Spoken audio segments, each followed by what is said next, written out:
Fayulu siko Tchaboul er yango siko soza politicien parce que yo na moni ba confrère na ba conseiller mususu ba limba komisa yo président élu nde bazalo ba na réseaux sociaux er yango siko kende ka kunani Lucha otamboli plus de 18 ans Kabila mabe oyesi ko na Félix susu azasu mabe na nini toyoka kate batinda biso ba vidéo ne to mona ki ya Chine awa o Rwanda basa biso lukuta. Voilà comment les politiciens, bazozwa likambo ya Rwanda, bakomisa ngo grave dala. Un journaliste d'investigation azarampia raté. Pozo ekolo mabeni na sali na kosenga ete topé na ko décider tozwa topé asala état de siège pour ete kimia e ingela bolanda.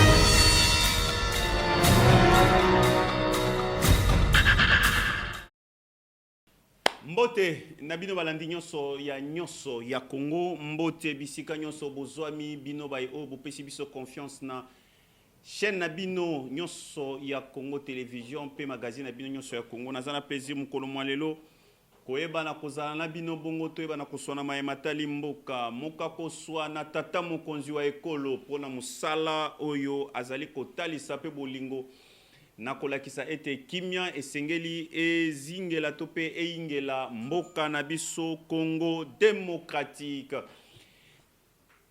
Tokoyeba na kofungola mayematali mboka na biso na maloba ya tata mokonzi wa ekolo Félix Antoine Tshisekedi Tshilombo na oyo alobeli état de siège esengeli boyeba ete lelo bauti ko décréter bongo na tata mokonzi wa ekolo pona koloba ete baibanso oyo bazali bongo ba civil bakoyeba na kovanda ete basoda bayeba na kokamba parti este ya mboka na biso po ete mbutu ezalaki kuna makasi sikoyo toyebi ete bandeko misusu oyo bazali na kati ya FRDC lokola lisolo ya Sokola 1 bango pe bakotaki na kati ya masolo ya mabe bokuzo yango awa tokoyebisa bino lisusu ete bandeko na biso ya mouvement citoyen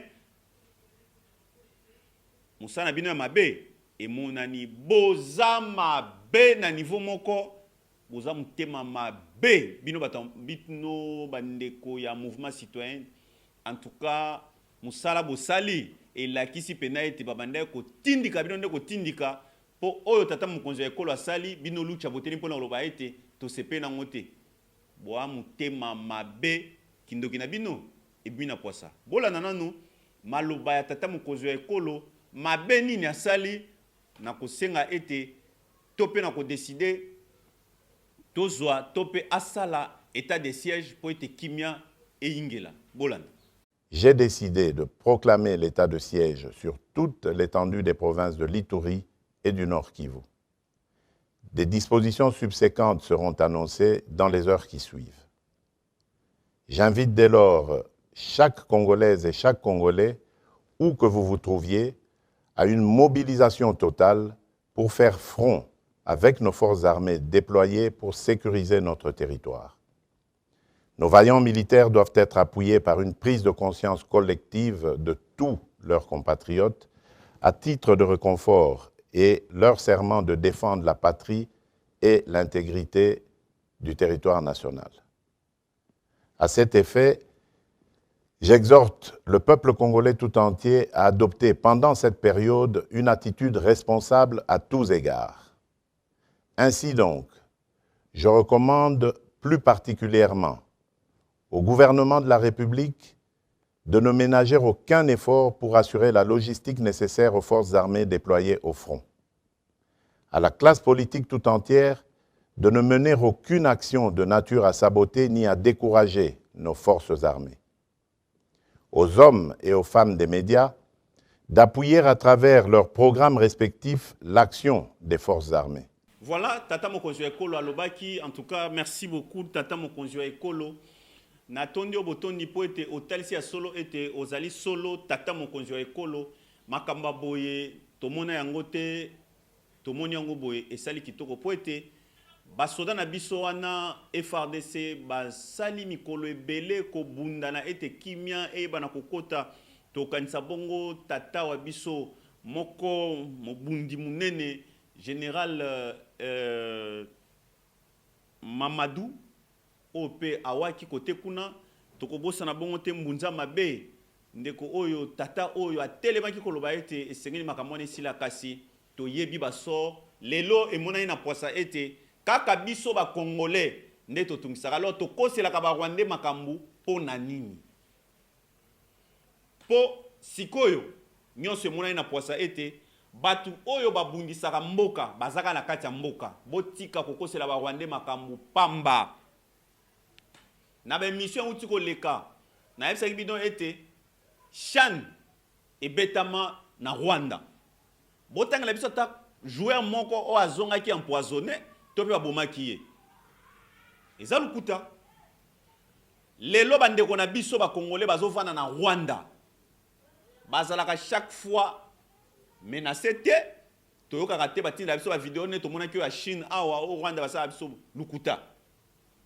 Voilà comment ba politiciens bazozwa likambo ya Rwanda bakomisango grave nete lokane koza solution te lukuta pona kolakisa keza lukuta président ya Rwanda ezana documentaire mona olakisa bino oya talisaki polete makambo eza kosalema na mboka oyo bango moko bayebi oyo baza kosala qui trompe qui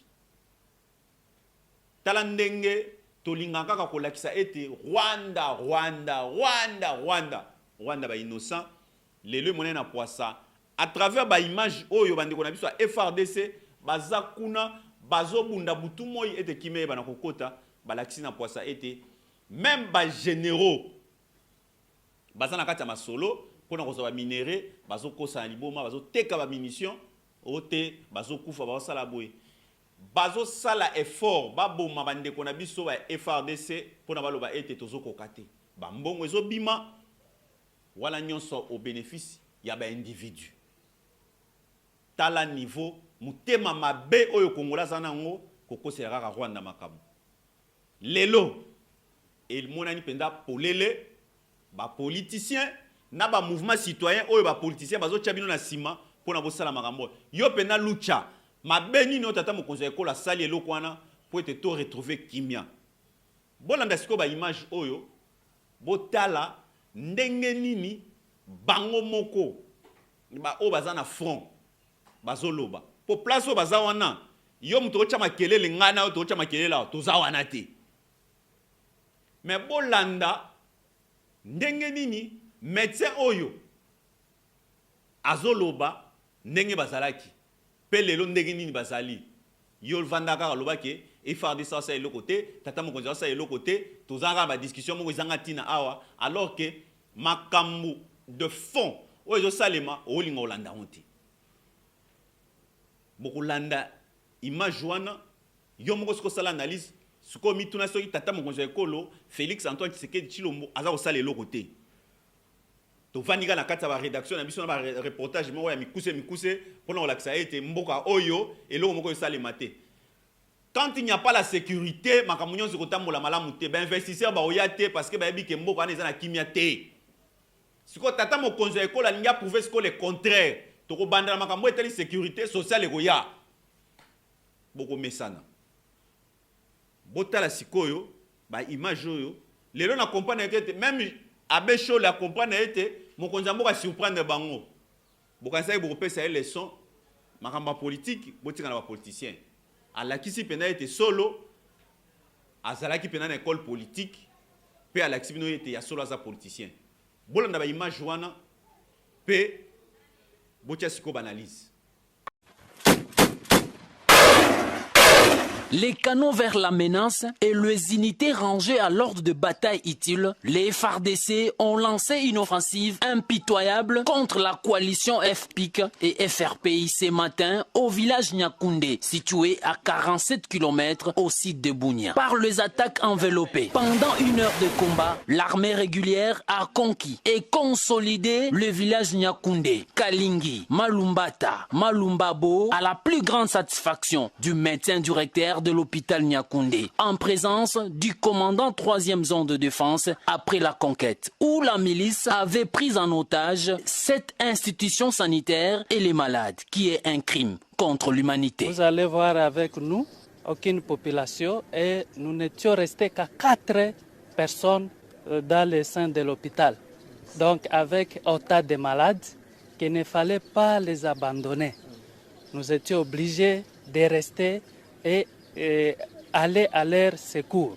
Avec votre présence en ce jour, vraiment c'est une grande fierté quand nous voyons nos loyaux militaires qui sont à côté de nous pour apporter la sécurité du milieu qui était plus longtemps sous la menace d'insécurité. Hormis la conquête de ces villages, l'armée régulière a neutralisé 13 miliciens FPIC, 14 capturés, donc 7 blessés, mis aux soins à l'hôpital de Nyakoundé dans le respect des droits humanitaires internationaux et le règle d'engagement. C'est le bilan de ces opérations qui s'inscrit dans le cadre de mesures radicales prises par le commandant suprême des forces armées. Voilà bandeko bauti kolanda wana sikoyo botala batu nyonso bakangi wana nani Rwandais. Botala makamu nyonso ndenge lobami wana nani Rwandais. Bomoni niveau congolais bazo manipuler yo. Pona kotali so yete soki kimia ezali ko yingela mboka na biso te, ce sont des Rwandais. C'est faux. Awawa président de l'Assemblée nationale Vemboso alobi awa ete atelemeli ba politicien nyonso alobi ete esengeli bolongo na ba groupes armés na fiotola imno lukuta tala niveau ya batune bazo sa makam na kokuta na mwana mboka Delice Sang ayebisa biso pourquoi il n'est pas d'accord na logique wana ndeko Delice Sang ke baba ko ya kotango ke na misika fumi yo pene to tshaka makambo wana poa to yebi oza mutu a mutu o raisonnera bien mais netika ke loko lobi wana ekoti siko banzube to kokuta nayo obetela biso masolo pona nini oza d'accord te na logique wana o tata mokonzi ya ekolo azwi ya koloba ete esenge tos asala état de siège na est ba politicien nyonso ya parti est il est grand temps sikoyo bola kisabiso solo volonté obino bozaki nango ya koloba ete esengeli kima bobimaka na l'Assemblée nationale lao pona koloba ete kimia yango wana ezoya soki batangi yo gagner temps so batangi yo gagner temps o rejoindre Willy Bakonga o rejoindre er yango po jusqu'à preuve du contraire mutu moko te na ba image to kolakisa bino lelo ba lakisi biso ba Rwandais bozo mona déjà na ba réseaux sociaux merci na ndeko na biso oyo baza ko sala pe musala makasi ya ko communiquer malamu pona mboka na biso lokwa ndeko na biso apo na mikili ya poto merci ndeko bomoni na ndeko na biso kombo ekiminga yoya balakisi mikanda oyo wapi lucha bazali ko composer makamu na bango lucha otamboli plus de 18 ans Kabila mabe oyesu kona Félix isusu azasu mabe na nini alobi ete esengeli état de siège esalema pona kimia donc siko ndenge za boye ngana comprendre que bato wanda profiter na la police po bayebi ete ba police bazaki répressive te ba arme lourde wana jamais la police azaki na ngonde ba mona ete na la police ba kozonga sima bango ba ko avancer siko bokutani na ba bilombe bo samwe. Nous les journalistes, moi personnellement je vais accompagner les FARDC et les présidents de la République surtout dans le Gamma Esto bo samwe toko kende na bino bongo boko zonga simati boko za délivrance. Mokako swana tata mokonzi ya ekolo, mokako swana FRDC, mokako swana ministère ya intérêt et défense. Po bokoti masolo ango, bobi civil tout zonga na ndako. Mila siko zo masolo. Siko zo siko mila zu masolo, abis ko na okota na ndako na onga député immunité. Ezate. Osambwe. Siko bana ozango zo tinda ba SMS so chanza ba sim. Lucas ko kop mususu. E bon ba zoyo. Kalinga yo pena. Tata mokonzi ya ekolo, obulo zui. Mata kitako, tozaki na ngwata na mitu te. Olakisi biso za politicien. Oyo lobi nango batuka mata bizu. Tata mokonzi ya ekolo. Soki nga olobi na nga yo osaki dia lelo. Pona mboka na nga na osaki dia lelo, pona mboka na biso kende liboso. Na boyi na ngai na koma na poto, na chaka ba jaquette. Nzoka pe na kufa na glace na tonsa araba tono na ba foule na boy. Je dois être très bien chez nous, chez moi et au salanga bien dans mon pays. Talaka mboka to futaka taxi telenge wapi. Siko ba tcheli bino ka taxi boko mo vertige. Mais na poto bo futaka tout. Mais boka nga ezara bien. Ba kosi yo. Kongo elengi na niveau moko. Talaka niveau mboka oyo bozole la kempia ke zali me ba bar ezotonda. Et ça ma wapi. Na poto ba twasaka ba marche mais tia ba sa ba marche ka ke ono po azangi transport mais awa etia zo bete korta mwamba lipa abenya ngo siko shawarma mais matière zo pesa makaka lobby pe azongi mutu tala Kongo yana bilengi mususu au mona en place musuti na poto tala katango bayaka biso ba congolais to ba vérité botonda ba couleur madia koko ba nini boluka nini kwanga fumbwa pondu mbinzo. Et ça a été kuna. Pour preuve, coronavirus est bon banane belé. Kabang. Qui pede kabang. Yango na nzambe pena tali atali habité. Bino, mpoka na bino zongi la bino moko. Congolais comprendre teneni, africain comprendre teneni. Ba combattant, ba vrai combattant, ba koti masolo ko bongisa mboka, ye moko Félix Antoine Tshisekedi Tshilombo Fachi Beton, les grands combattants. Fils tu as une image bi boto etambolaki yo zaki ya piseri wana di bozwa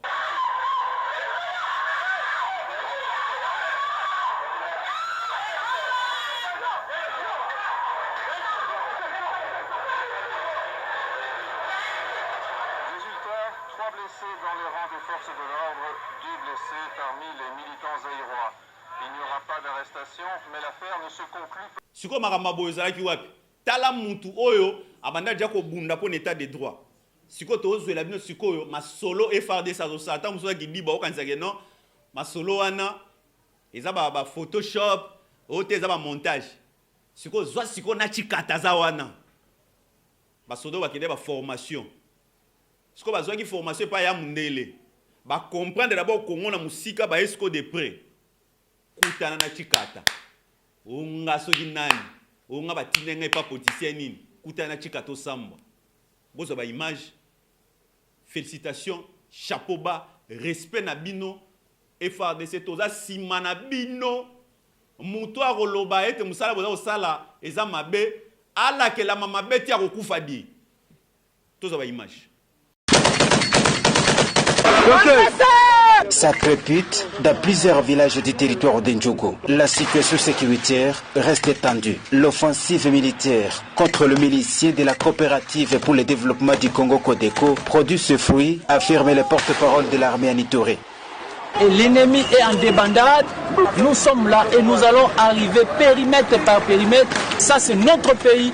Aucun groupe armé peut faire face aux forces armées de la République démocratique du Congo. La localité de Guéro, lieu de sacrifice et bastion de cette milice, est sous contrôle de FARDC. C'est ici où Justin Goudjolo, chef de file de cette milice, a été enterré le 27 mars dernier. Vous pouvez voir en image le colonel Massoudi, commandant régiment de Walikale, avec à ses côtés les soi-disant Randi Bouirachou Gilbert dans une opération au carré minier de Matungu, situé dans le territoire de Walikale, afin de piller les minerais de cette contrée. Chose horrible, ces rebelles sont dotés de cargaisons d'armes et munitions ainsi que le tenue des forces loyalistes. Quelle trahison dans l'armée congolaise! Quel jour espérer à une paix durable? Nous déplorons cette façon de faire des FARDC Sokoladé et condamnons les actions menées par ce mouvement rebelle du Randi Bwira-Chuo Gilbert, préconise être au site de cantonnement de Rumangabo sous l'ordre opérationnel des FARDC. Laquelle présence sème une grande terreur au sein de la population du Nord Kivu. À ces faits, nous lançons un cri d'alarme aux enquêteurs tant internationaux que nationaux d'investiguer sur toutes les actions du mouvement Bwira-Chuo et ses collaborateurs, notamment Désiré Ngabo Kisuba et Mapenzi Mike. Ngaya mutuya ona kangi na maloba tata mokonzi ya ekolo asengi biso ba journaliste to communiquer peu positivement. To sala ngo tata mokonzi ya ekolo wala maloba onga na lobi na botosi nyonso otozana tata mokonzi ya ekolo Félix Antoine Tshisekedi Tshilombo béton singa kekele. Po makambo zo sala franchement ezaka yo. Po mona cabinet pe batumsu ba osutuka siko makambo sala na bu to mona eloko moko salami. État de siège. Ma solo e bandi makamususu kande to fandeka boye bu o teto longana makamba ba mandataire au côté justice merci tata mokonzi ekolo biso to ko accompagner na communication to ko accompagner FARDC na communication ba image tout o ezo sala ete to valoriser mboka na biso ngana ko tia kasi ezo kende pona ko détruire ko ternir image ya mboka to ko pupola yango et ozala sans effet. Pour mboka oyo eza mboka lipamboli mboka kimbangu di kimbangu bakufa ma martyr lumumba bakufa ba martyr pona mboka oyo donc jamais ngana kozala influencer pa mundele azocha moi un peu pona lo babuzo ba alors que mboka ka oyo zana ngo yango oyo États-Unis bango nyonso bakuya kuya baya basala Amérique mais oyo eza ya banka siko ngo sani na minito idéologie auto mesala ngo olingo sala nini awa tata mokonza sali bo yo olingo sala nini mouvement citoyen olingo sala nini yo muto za sima ya ba mouvement citoyen yo muto za sima ba jeune obimisa ba ona lo yenge bo sala ba jemo boye FARDC e kortaza simana oko sambwa au niveau siko que FARDC a géré. On a soli citoyen morobo, on a soli nani, on a nani. Jusqu'au mila na ma solo, o expliquer ni. Ya yo azan langage ya oke la ka munduki. Mila azan langage ya oka. Yosko ko ela ma administratif te yo côté. Ana langage ya oka. Tasko FARDC a vandi pendant plusieurs années ka ta. C'est quoi l'union ça y aoyoko boko samba ba hélicoptère otambolana bo samwe boko zonga côté bo utaki biso ba journaliste tout o ayebi pe que aza vrai congolais aza vrai patriote communiquer la kissa musala oyo FARDC aza ko sala ngana zo senga officiellement kena obanda ko ya na ministère de la Défense, c'est la communication. Toye barasiko vérité, ya ma solo. Toye bi que secret d'État ezalara. En tant que journaliste, to kota ba profondeur wana te toye ba ne ba journaliste bomba ba source on est digne de foi, ba source officielle, ba publier ngo lo engete, ba sengela ngo autorisation. Oyaka lo yenge, ote FARDC ndenge za boye te. Ba pesi yo makambo singelo sala place au mone simbate ba expliquer yo ezana ligne ndebini ba communiquer na o etali ba sécurité défense ba ke dans le ngete lokola ba pesi biso ba image nous communiquons sur les images oyo monite oya kotanga te bakangaki x yo tangi y te oko shimbama zana ba preuve biso to yesko na FARDC na cellule de communication. Merci à notre confrère Moussala Makasio zo sala wana. En tout cas, yo mikolo peda libanga no bando ya siko tindiga pondeko kotoyo ozana reportage sur terrain. Voilà ba journaliste oyo tozo benga keno des journalistes d'investigation. Les journalistes étaient prêts. Donc, Azana front, ça c'est béton, donc, Aïdi va couper, à quoi va nous expliquer? Biso Zaka Ote, ba foot, ba fonctionnaire, te olandi, ba papier, mon boye, syndicaliste, mon admimio, non, t'as la preuve, yango, oyo, c'est l'investigation. T'as là. Un journaliste d'investigation, Azaran Pierre a té. Et ça va million.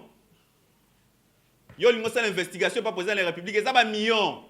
Quoi, le ngete pour moutoumon, ou vandi, à LOD, papier, mon va signer qu'il faut, on a cette investigation dans la présidence, ba papier, bima. Faïlu, sko, Tchaboul, yango, sko, so, politicien, parce que yo, na moni ba confrère na ba conseiller mususu ba limba commissaire président élu nde bazalo ba na réseaux sociaux yango siko kende ka kuna pona ko kende est fachi pona ozala président yo te il a fallu ba senga na yo pe kende na kuna ye mo mutaloba ke na ko kende kuna aza président de la République chef d'état chef de l'état na ba mbila na baza ye kasi akie kuna na incarnation mo comité ne. Il est allé à l'est, dans l'est, par l'incarnation, dans l'incarnation, FARDC. Si vous avez soza mubali ya solo, bomana no sa chikata na ndimayo. Chikata. Aïda bonne explique à zonga, ayoka bilenya fachi, yosko bomeka na loyenge, o sambwe. Boko zonga, bitumba oyo, kaka nde Mamadou abanda olobake, eko zonga kote utaki. Nous allons retrouver la paix et la paix totale. Yambo na biso. Ngai. Roger Boyana va soutenir FARDC. Tili Forbon neto banakin. Alors les journalistes, oya kolinga ko accompagner chef de l'État té, oya ko accompagner FARDC. Salam kilinayo. Ngana zana logique ya ko soutenir mon pays. Nga sisi.